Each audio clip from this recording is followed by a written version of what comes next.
de jurisdição tem tido impacto real na melhoria da gestão e distribuição de ganhos provenientes dos recursos minerais. O que é que tem a dizer acerca dessa questão?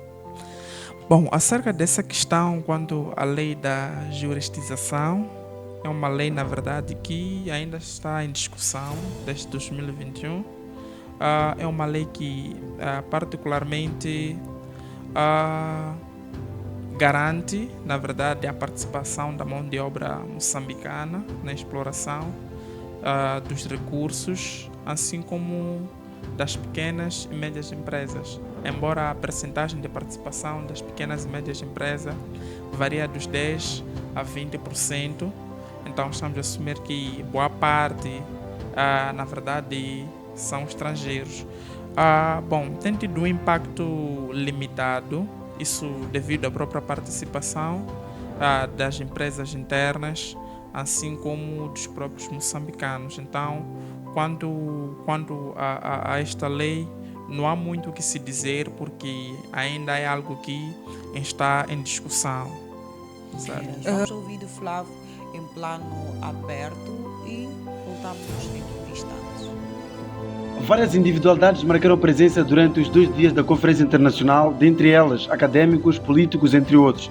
Entretanto, Fátima Mimbir acredita que não há motivos para se rever uma lei recentemente aprovada. De forma geral, eu não vejo real necessidade de rever a lei, porque esta lei é uma lei bastante atual. O que se precisa fazer efetivamente é cumprir a lei, assegurando a regulamentação daqueles aspectos que a lei diz que é preciso regulamentar. E há 2 essenciais que eu gostava de trazer.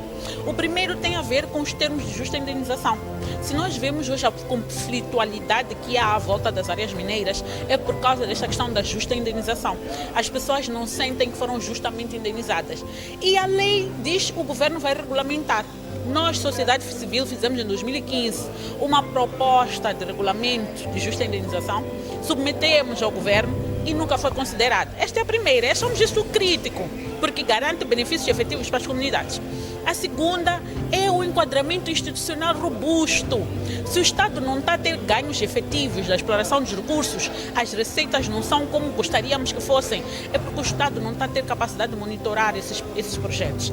Professor Dr. Américo Sozinho. Vários pensadores, investigadores e docentes de índole internacional, não só África, mas também tem aqui a participação de oradores da América, portanto, da Europa, quer dizer, de vários outros continentes, a dar o seu contributo com relação àquilo que é a gestão racional, porque o foco é que haja gestão racional dos recursos naturais. O nosso país, costuma-se dizer, portanto, tem recursos naturais em abundância, e alguns até arriscam a dizer que Moçambique é muito rico. Afirmativo, não há dúvidas quanto a isso, porque o próprio Instituto Supremo Taça dispõe de uma revista científica que é denominada por Revista Científica Xinhamaper.